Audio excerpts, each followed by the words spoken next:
Bonjour tout le monde et bienvenue dans l'atelier de Tamco. Oui, c'est certainement une des premières vidéos que je tourne et je vais parler aujourd'hui de lampe électronique. L'objectif de cette vidéo, c'est de décrypter comment marche une lampe électronique pour vous expliquer à l'intérieur même du composant comment est-ce que ça fonctionne.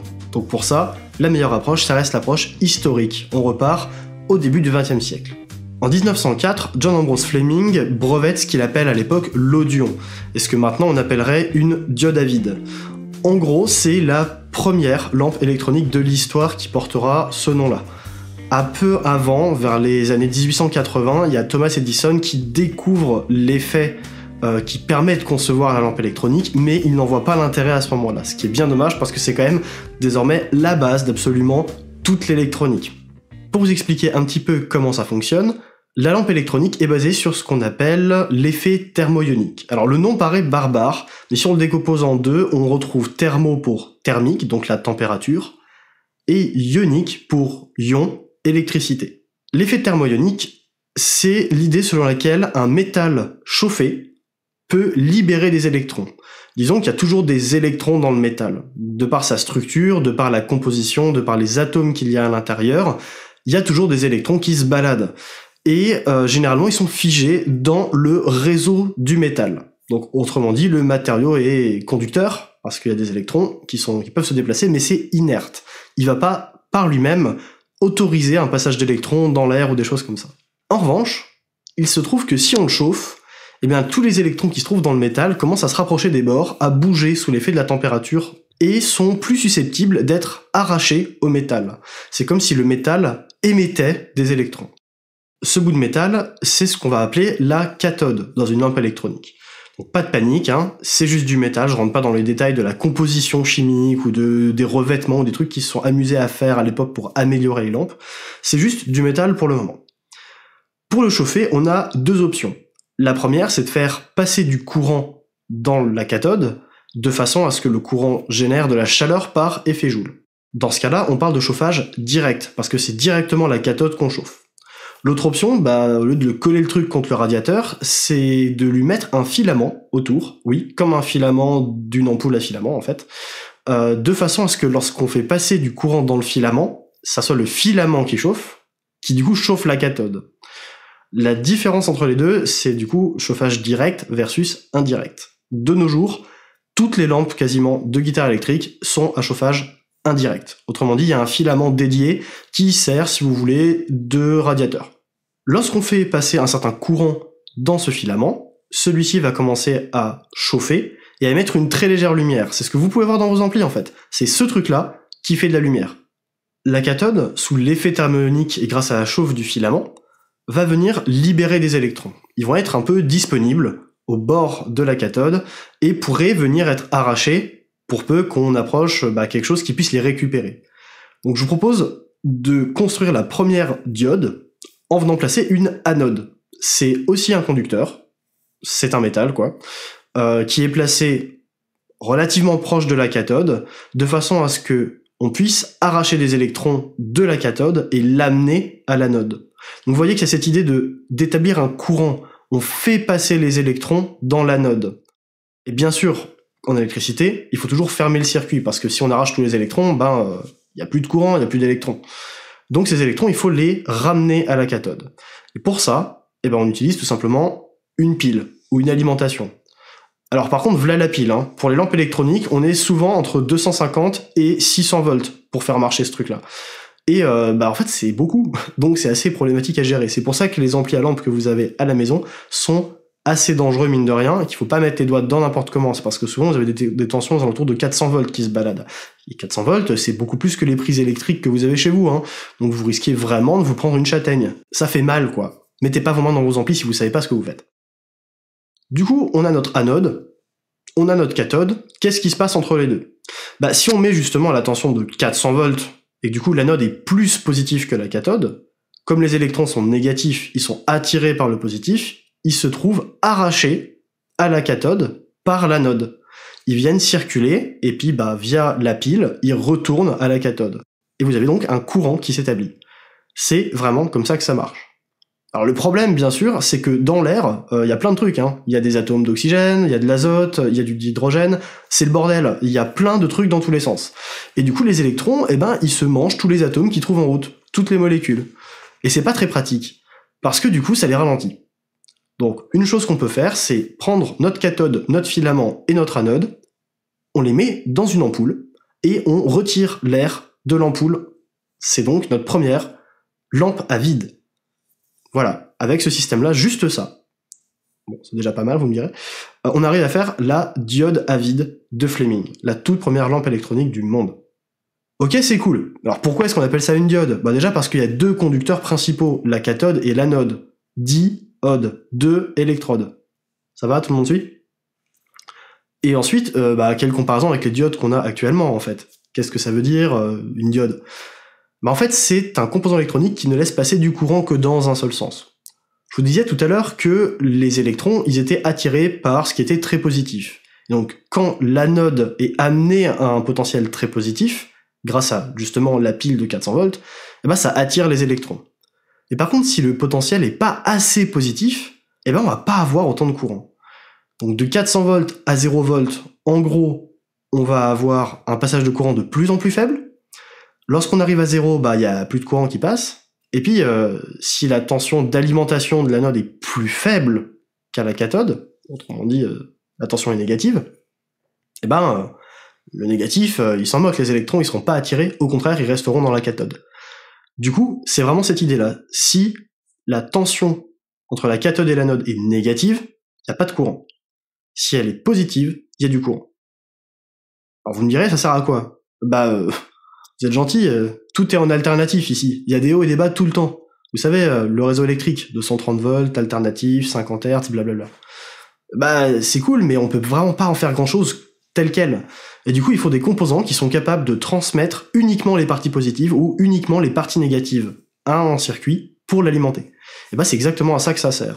Vous voyez dans votre ampli Fender, là, la 5Y3, un truc comme ça, la lampe qu'il y a et qui sert justement à l'alimentation, c'est ça. C'est des diodes à vide à l'intérieur. C'était un petit peu technique.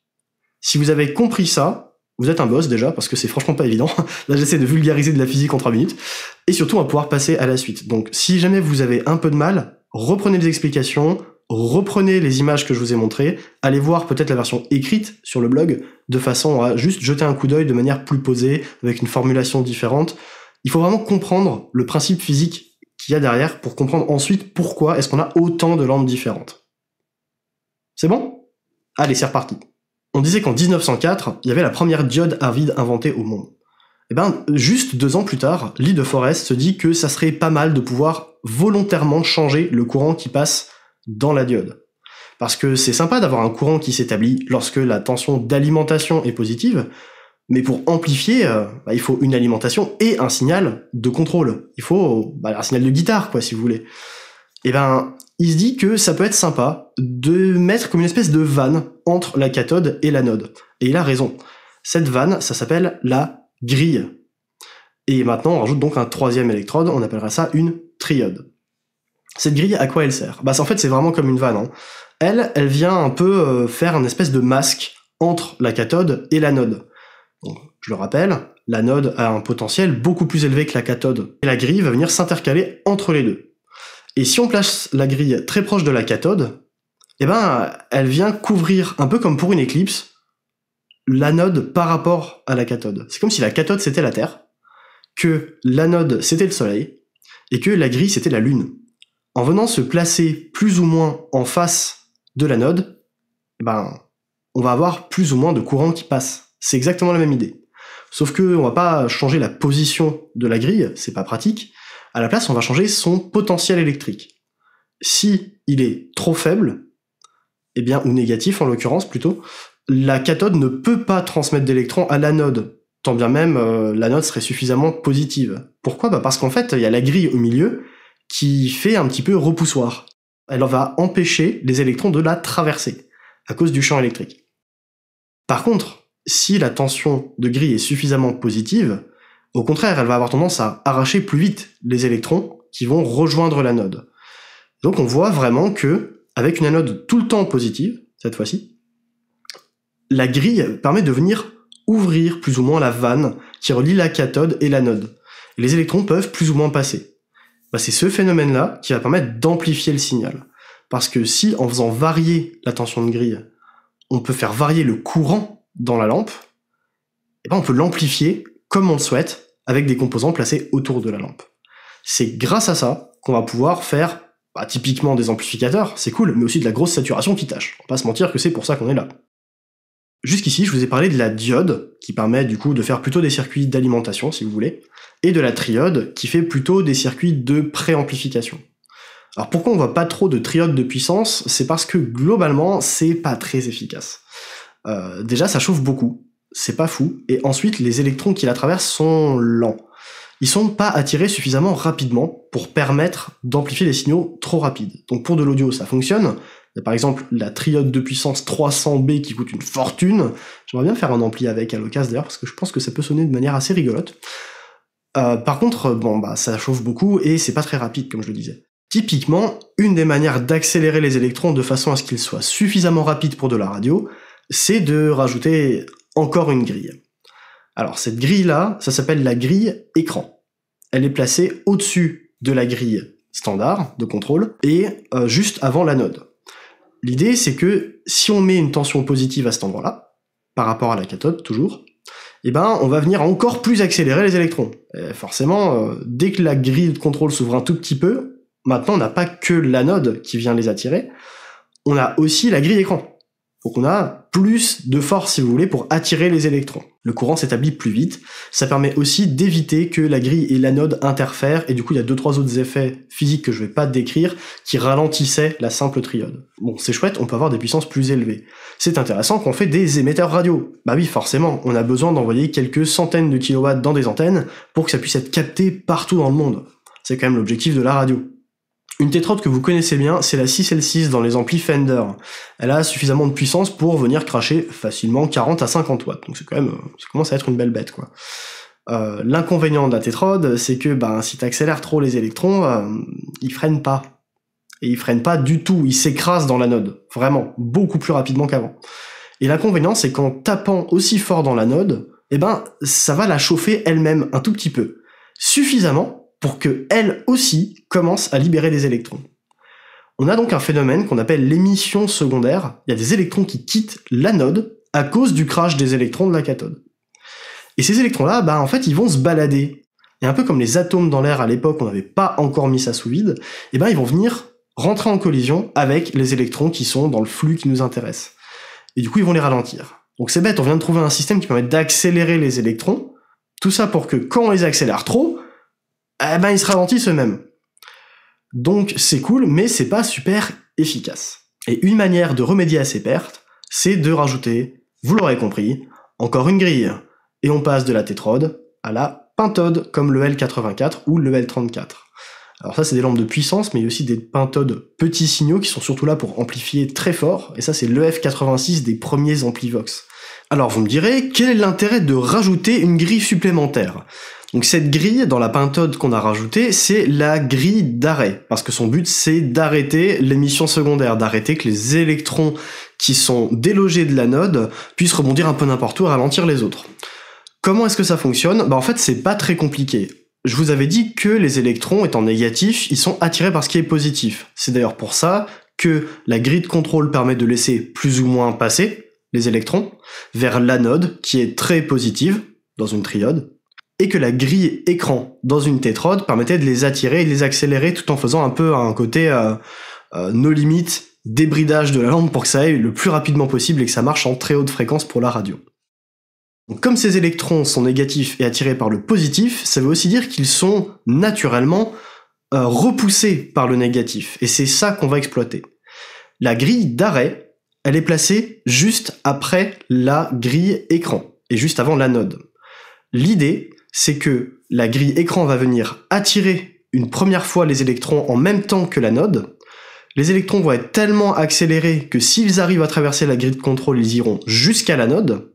Donc là, c'est le courant, on va dire, principal, celui qui nous intéresse, l'émission principale. En s'écrasant contre l'anode, il y aura de l'émission secondaire, mais cette fois-ci, au lieu d'avoir des électrons qui se baladent et qui vont retourner à la grille écran, la grille d'arrêt va les bloquer. Car comme elle est négative, ça va empêcher les électrons de l'émission secondaire, en fait, de retourner à la grille écran, parce que comme la grille d'arrêt est au milieu, elle fait un peu barrage, et elle les repousse vers l'anode. Je sais que ça fait beaucoup d'informations, donc prenez le temps d'assimiler tout ça. L'idée, en rajoutant ces grilles, finalement, c'est surtout d'avoir un flux d'électrons qui est beaucoup plus efficace, beaucoup plus rapide, et beaucoup plus puissant. C'est quand même l'objectif qu'avaient les designers à l'époque, lorsqu'ils ont conçu les lampes électroniques successives. Là, vous avez le tour global des lampes qui nous restent actuellement en audio. Les diodes, pour l'alimentation, les triodes et les petites pentodes pour la préamplification, les grosses triodes, les tétrodes et les grosses pentodes pour la puissance. En guise de conclusion, je voulais juste vous dire que c'était parti encore plus loin que ça, parce que c'est rigolo, mais on commence à avoir pas mal d'options.